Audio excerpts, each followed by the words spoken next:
Hello. Hi, it's so nice to meet you. You too. How's it going?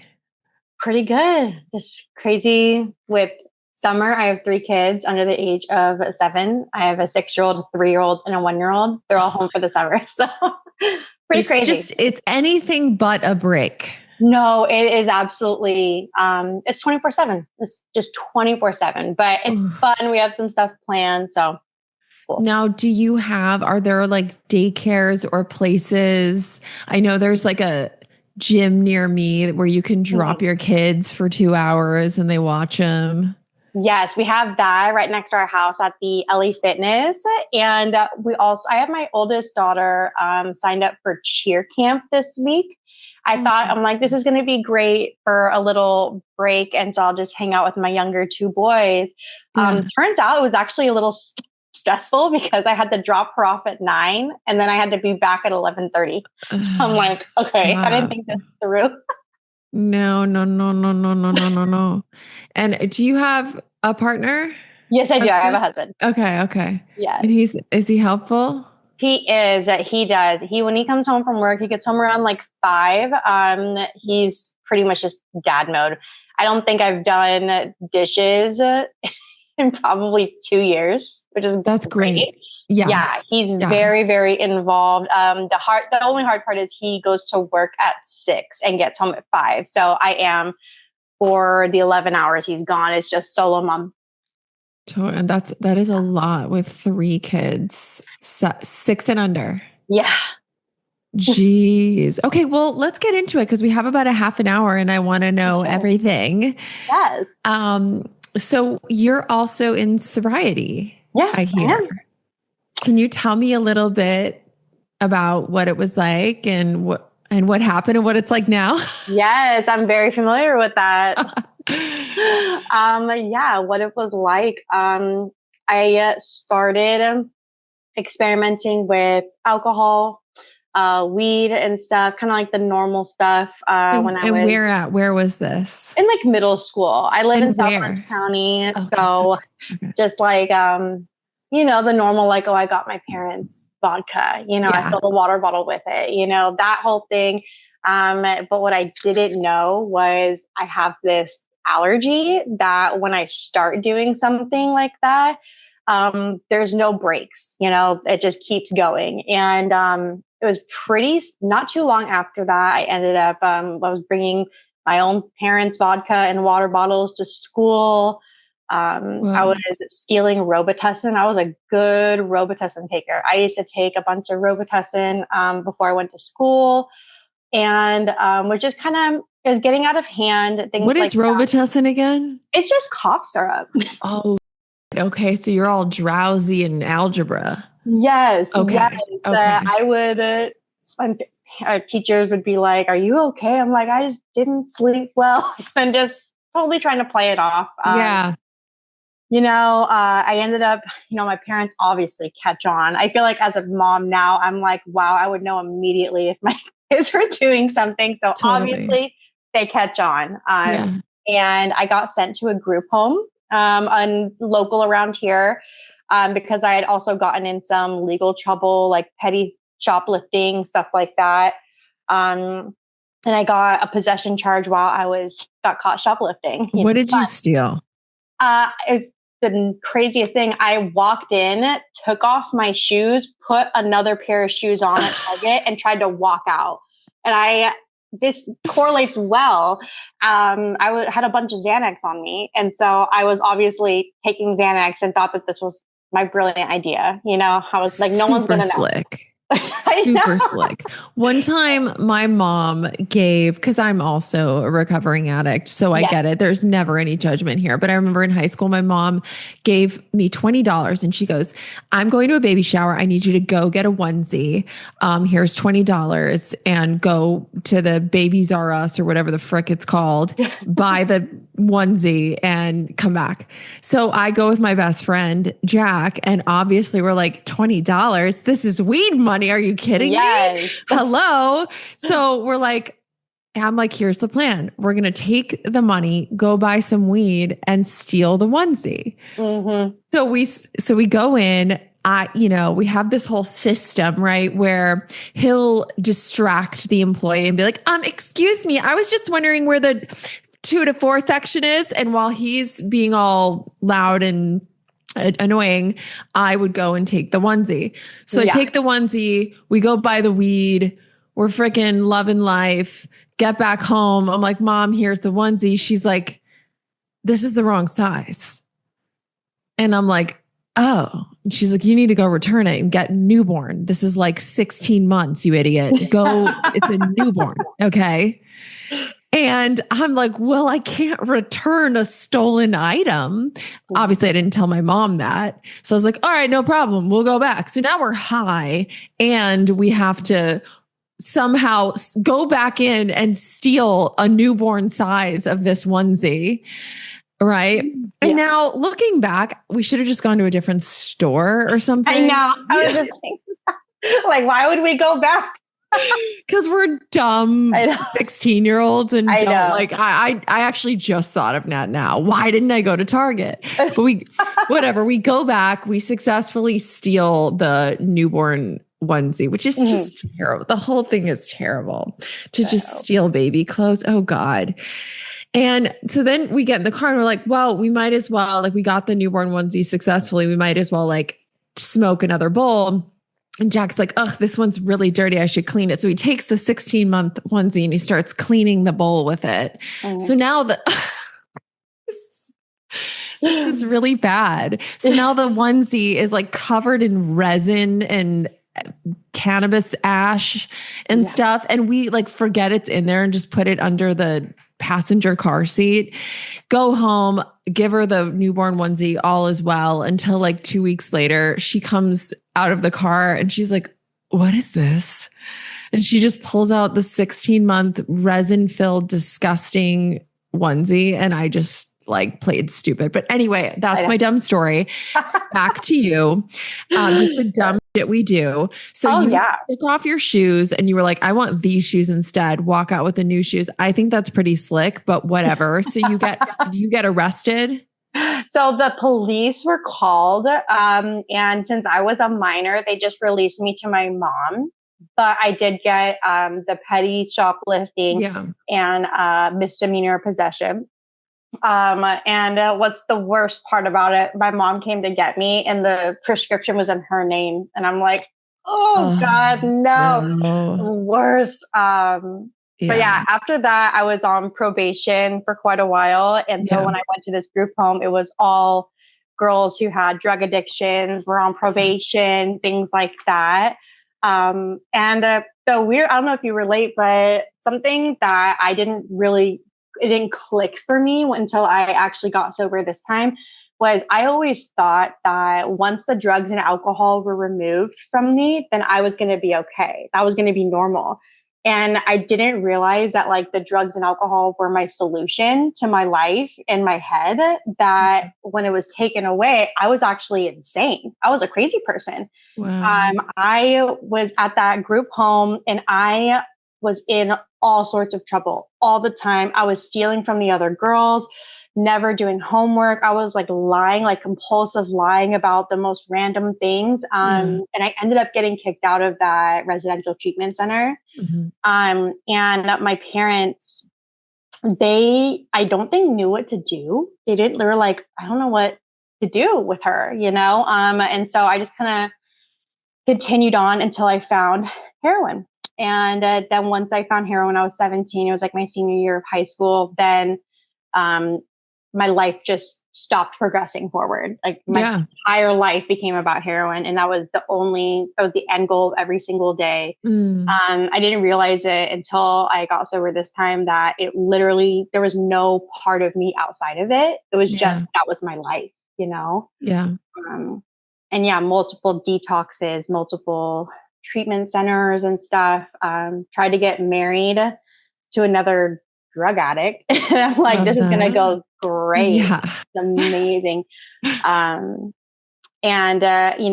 guy who I was married to, he was 10 years older than me. So I was 19 and he was about to turn 30. So now I'm 32 and I'm like, oh my God, a 19-year-old is like the least attractive person to me. So I don't know what was going on with him. Isn't that so crazy? I had the same thing. I was like 18, 19 with a 28 or 29-year-old. And looking back, you're like, huh? I But know yeah. at the time you're kind of like, oh, they think I'm so mature. And then Mhm. now you're older and you're like, ew. Yeah, I'm not an old soul. You're just gross. I know. Exactly. Exactly. Yeah. And I came to realize it was probably because no woman his age would have entertained him Oh, at all. hands down. Yeah. It Yes. was We're like you just needed someone naive. and so easy to manipulate. Yes. Yes. Exactly. But yeah, we were doing drugs together. We were off and running together.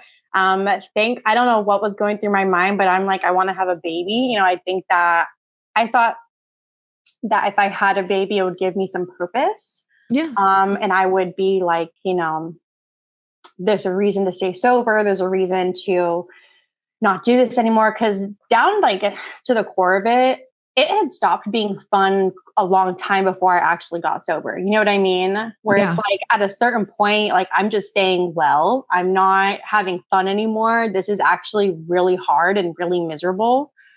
Totally. Like I always like to say, like, if it still worked, I would still be doing it, which sounds horrible, but it's kind of true. Like it stopped working. It stops working and it's just problems.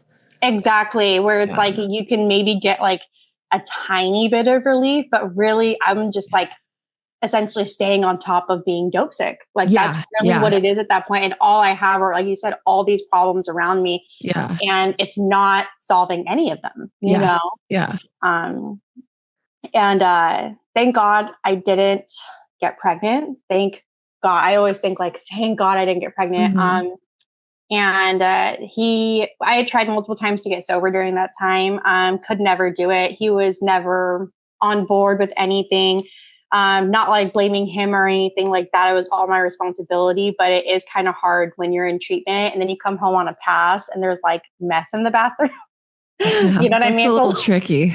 It's a little tricky. It's like kind of like, what are we doing here?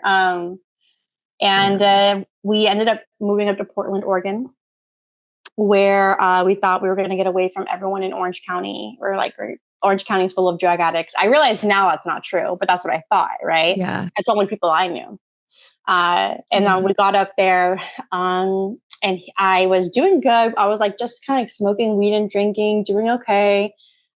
He, of course, found drugs somewhere on the street. And I, thank God, had a moment where I was like, my life is never going to get better if I'm with you. It is never going to get better ever. Yeah. So I came back down to Orange County and filed for divorce and tried to kind of stay sober on my own. Didn't work. And I ended up meeting a sponsor who she was still able to talk to me while I was still a little bit loaded. And then finally I came to a point where I'm like, I'm done. I need help. And I went to a detox. From there, at that point, everyone was sick of everyone was so sick of my, this is like my 12th time in a detox. My mom is not answering my calls. Like no one believes anything will be different at all. Yeah. Yeah. And so when I got out of detox, nowhere to go, no money, nothing. I went to a homeless shelter. So I lived in a homeless shelter in Laguna Beach down here. And I lived there and would take the buses to meetings. I remember I would be riding on my 4-step inventory on the bus because it was a long bus ride up there. Trying to talk to people and like to meet up for 9-step amends on the bus. And I finally was able to get enough money together to get into a sober living closer to where my sponsor was. She lived in central Orange County. Yeah. Got into a sober living there and completed my steps for the first time, honestly. I don't know if you can relate, but it's like all the other times I tried to get sober, there was just this lack of being willing to be honest. Like I couldn't show who I really was to somebody. Mm-hmm. And I finally got like beaten down enough to where I'm like, if I don't, then I'm just going to do this again. And totally. You get like scared of yourself, you know? It's like, I'm like, I got sober and instead of thinking, oh, wow, life is going to be great, I'm like, oh no, this is bad. Like, this is really bad. Like, if something doesn't change, I'm going to do it again. And that fear kind of motivated me, you know? Yeah. I was like that too. I wouldn't necessarily say a chronic relapser, but I did have a string of them. So maybe you could say that I was. And I remember this one time I was like 23 or so, and I walk into this meeting and I just relapsed again.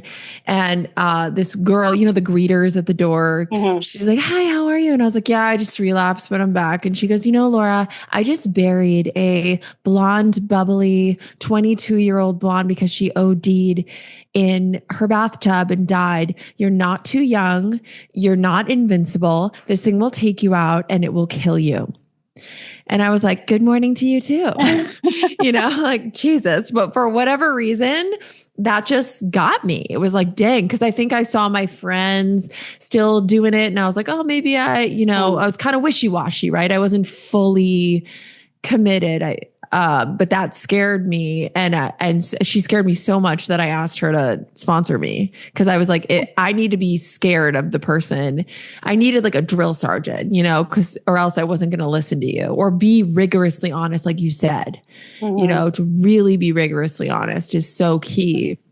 So okay, so you kind of sounds like you hit bottom. You were so terrified of, if you went out again, would you make it out? And so it sounds like you worked the steps honestly this time. And then what?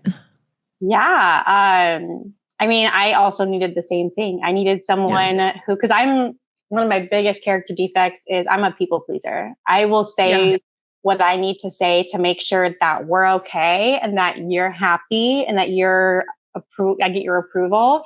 I needed a sponsor who saw right through it, that just saw right through it. And like, I would act like that. I would do the people pleasing thing. And my sponsor one time, she told me I was being manipulative. I'm like, what do you mean? Like, I literally had no idea that I was being manipulative. She's like, you're trying to act the way you want to act to get the reaction that you want out of me. I'm like, okay.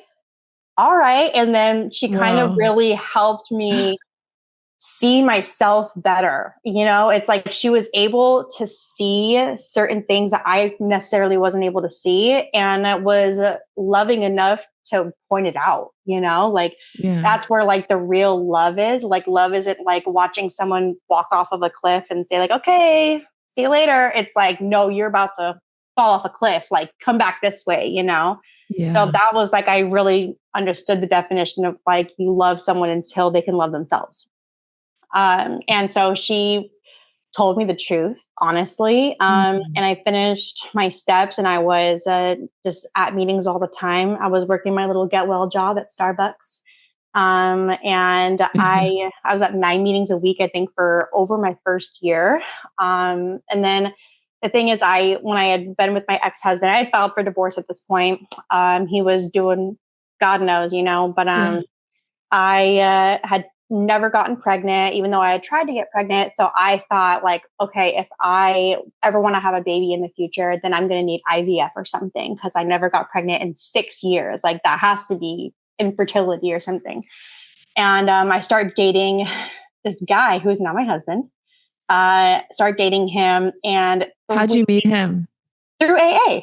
Oh, nice. At the Alano Club. Classic. I know. The Alano Club love story. I know. Okay. It's like this recipe for disaster, but it ended up working out so good. But he was at another recovery house. I was in another recovery house. And we just, between meetings, would take the bus to meet each other and hang out and go to dinner and, you know, just we didn't really think it was anything serious. But 3 weeks after we started dating, I found out I was pregnant. Oh my God. And I was 6 months sober. Oh my God. No one was more shocked than I was. I was shocked. I was like, there's no way I'm pregnant right now. There's no way. And of course, multiple tests, so positive. Oh God. And I called my sponsor. I tell her like, I'm pregnant. And she was like, well, that will be done. I'm like, no. No, what are you talking about? And she was just kind of like, well, like, take a breather, that will be done. Just kind of don't make any decisions right now. And then I knew something had Acceptance changed. is the answer. Let go and let God. Yeah, like what are we gonna do? Just like don't make a decision. Take a breather. Like just stop thinking right now. Like don't spin out. And I kind of had known something had changed a little bit, like internally. Like in the book, I know you read the book, but it's like talks about like inward reorganization and our roots grasp new soil. And that was one moment where I can kind of see like how my life had shifted from being all about me 24/7 to how can I help the next person. Because during that moment, I was on the phone with my sponsor. And I remember I looked at the time and I'm like, no, I'm going to miss my bus. I have to go put this girl on her fourth step. And I'm like, I got off the phone. I ran to the bus to go put a girl on her fourth step. During all that, I'm like crying in the bus. I'm like, the whole thing. And I like go and put this girl on a fourth step inventory. And I look back now, I'm like, that was like a moment where I can see like something had changed as a result of the steps, like it wasn't just thinking about me 24/7. Cause that's my go-to. Me. Yes. 24/7. Yeah. I know. I think about that too. Some people are just naturally just give. And I feel like oftentimes addicts, untreated addicts tend to be do, re, me, and we have to learn and train our brains to ask whatever, what can I give today rather than what can I get? How can I serve? And then you do it enough and then it becomes. Yes. But yes, I feel that.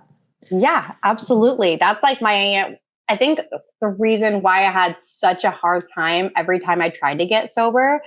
And like, I felt like every time I would leave detox, I would feel worse rather than better because I was just like, my head was running. And there wasn't any drugs or alcohol to kind of calm it down. Yeah. You know what I mean?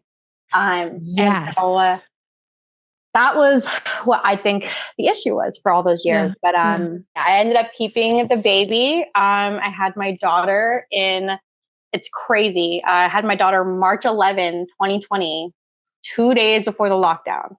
Wow. I left the hospital and I remember the nurses were like, I hope that you have diapers because all the shelves are empty. I'm like, stop. I'm like, there's no way. I'm like, I don't believe you, and I go on and sure enough, everything's empty. I will never forgive everybody for stockpiling the toilet paper when I was postpartum. Never forgive any. I was like, no, how could you guys do this to me? But yeah. And, so what's your life like now? My life like now, I'm married to my husband. I have about 7.5 years sober, going on 8. My husband has 4 years. He ended up relapsing when my daughter was 2. He luckily, and I was pregnant too. I was pregnant with my second child when he relapsed. Was that? What? How was that experience? That was one of the hardest times in my life. Yeah. I had to start working full time. I had been staying home up until that point because of COVID, and I had a baby. Went to work full time, put my daughter in daycare full time. Did you guys separate, or what did that look like with you and your husband? I kicked him out. Yeah, I had the same thing when my ex and I were married a few years. He relapsed and just became a different person, and it was like, okay, bye. And I think we separated 4 months, and then he went to rehab and got better, and but then what happened next. But okay, so you kicked him out. So you kicked him out, and then what? We started working full time. Yeah. That's where women and mothers specifically, we will find a way. We will make it work, right? It's that's one thing I can give credit where it's due is the rug got pulled out from under me, and we just, me and my daughter, arm in arm, we're going to figure this out. We're going to make this work. I started working, started going to daycare. Luckily, my husband he's like a full-blown alcoholic. He doesn't even touch drugs at all. He was only drinking for 2 weeks. And he's also a very frequent flyer at LA County Jail. There he was, very frequent flyer. Didn't get arrested, thank God. That's what I was worried about. I'm like, oh my God, he's going to go back to jail. Didn't get arrested. And then he called me. He's like, I'm on my way to detox right now. And I'm like, okay, let me know what happens. He was there. He stayed at another place for 30 days after that. And then we decided we're going to make it work. We're going to try again, because sober him, he's the love of my life. He's my best friend. Drunk him, like you said, drunk you. I'm like, you can leave now. I didn't sign up for that. No. And more importantly, like the kids didn't either. Oh yeah. Yep. Like, you got to kind of think like, not only like protect the kids from being exposed to someone who's acting erratically and who is under the influence heavily, obviously that, but I also was thinking like, protecting my daughter's image of her father. Like I didn't want my daughter to think of her dad like that. I didn't want because my daughter loves her dad. She loves her dad so much. I didn't want anything to be altered with that and like tarnish their relationship. And so, it's important when you have kids to try and like think what is best for them. And it's usually not living with an alcoholic that's actively drinking. Usually not. Yeah, usually not. Yeah. Not so much. Yeah. I think millennial women are really, I'm seeing that everywhere. I'm seeing women, and it could just be my algorithm, but I'm seeing women walk away, whereas I think our boomer parents, like they were very much taught to stay through it. Do you just stay through it? You stick it out. Yeah. Exactly. At least that's what I saw. Yeah. My mom got divorced after 28 years of marriage. And I can say 100% they should have gotten divorced after probably 10 years of marriage. I remember begging my mom. I'm like, please divorce him. I was like 14. I'm like, come on. I relate. At 16 years old, me and my brother went to my mom and we were like, please, let's move out. Please divorce my dad. And everyone was so much happier when they did. It was like, everyone was so much happier. And you're right. Like now women, we hopefully are turning a corner as women to where we are not going to just accept terrible behavior. And also the staying together for the kids thing. It actually can hurt kids more. We're debunking that. Yeah, right. Like kids need happy parents. And if they're not happy together, then the kids are going to see that, Absolutely. Yeah. What else? What inspired you to want to come on here and share your story?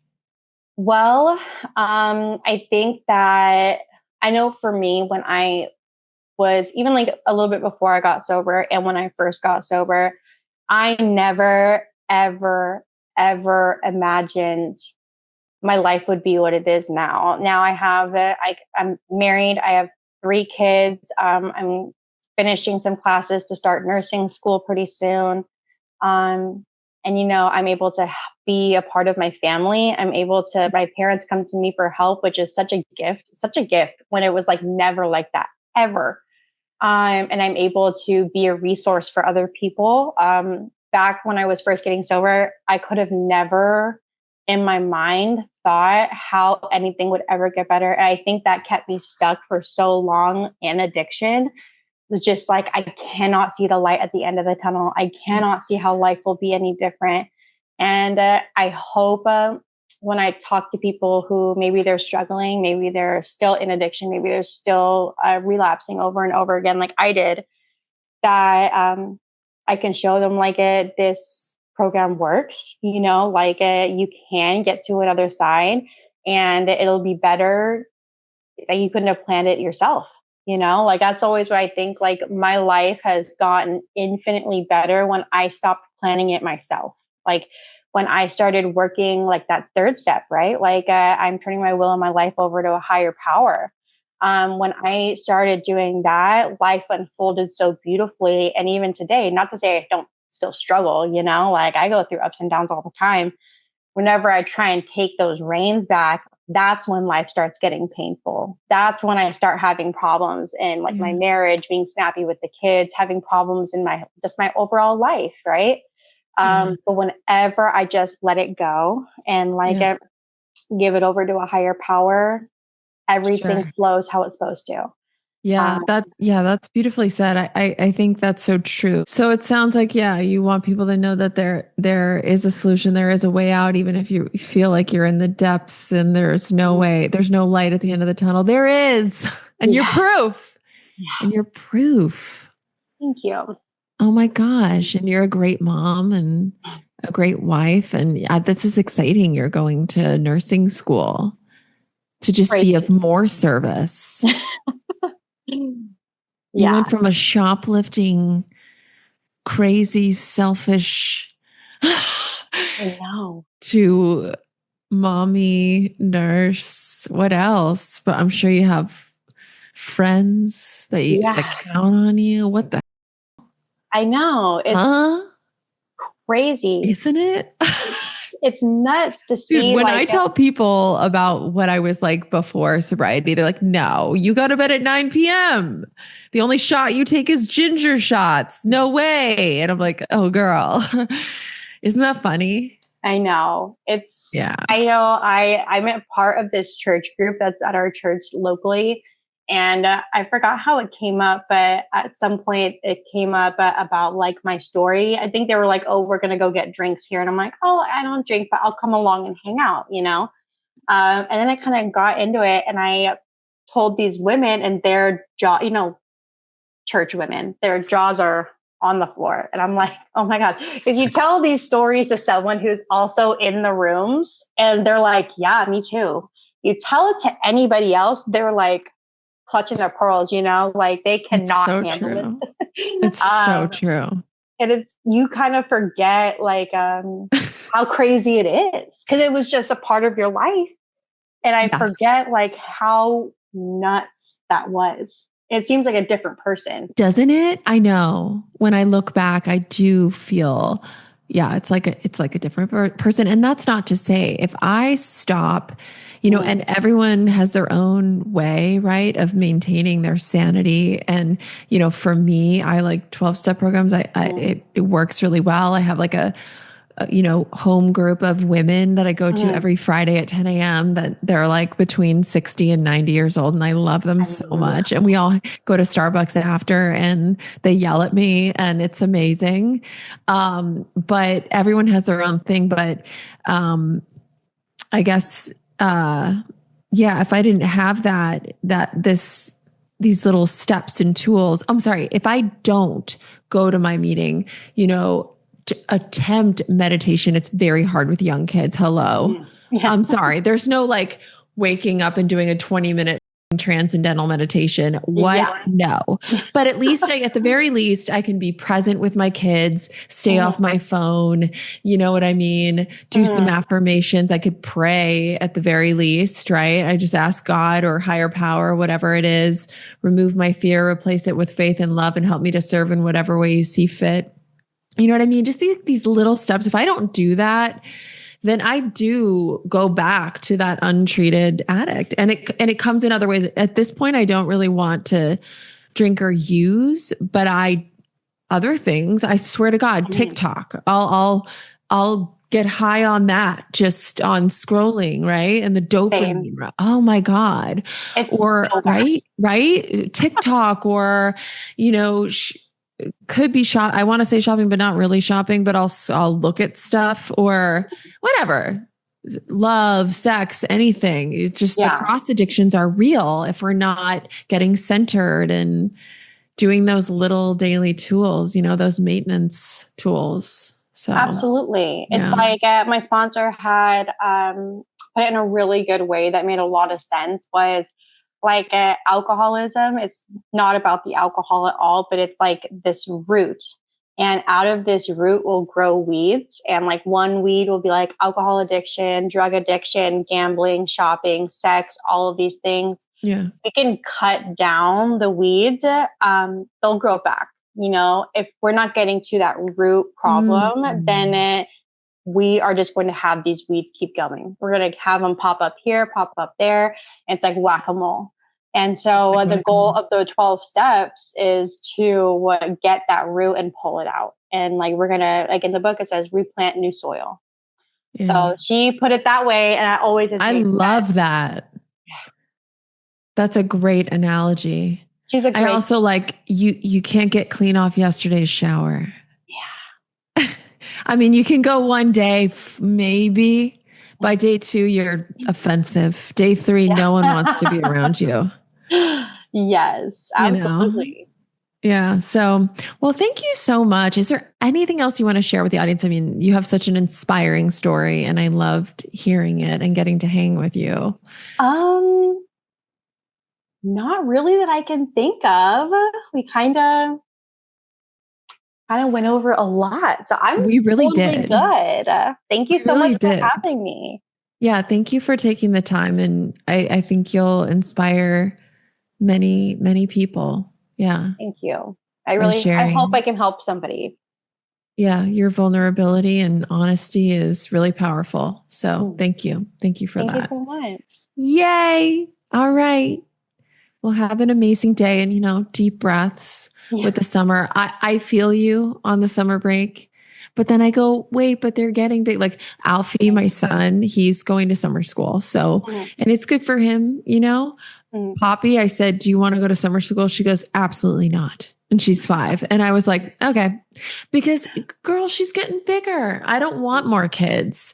I mean, you have what, 1, 3, and 6, is it? Yes. Okay. So you're really in it. I'm very much in it. My smallest is 5. Yeah. I'm like changing the section at Target we go to for clothes. And I'm like, no, you're not in that section anymore. You're in that one. And that's when it hits me. Isn't that such a trip when you're like, wait a minute. Wait. The aisle. I know. It's a new aisle. Oh God. So I'm kind of like, okay, no summer school. Let's hang out. Yeah. And it's, but it's a lot. So I hope you get some self-care too. Yes. Yes. I'm actually going to dinner in a little bit with some girlfriends from AA. So got a little break. Yes. Isn't that the best?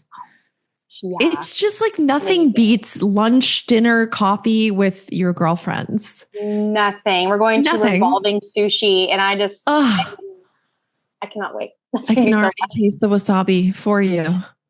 See, I like the wasabi because I'm such an addict. I like the way it like makes your brain go like, like the cleared sinuses. Oh, it feels good. It's like a little hit. Yes. Okay. All right. Thank you so much. You're amazing. Thank you so much for having me. Yeah. It was so nice to meet you. It was so nice to meet you as well. Okay. Bye.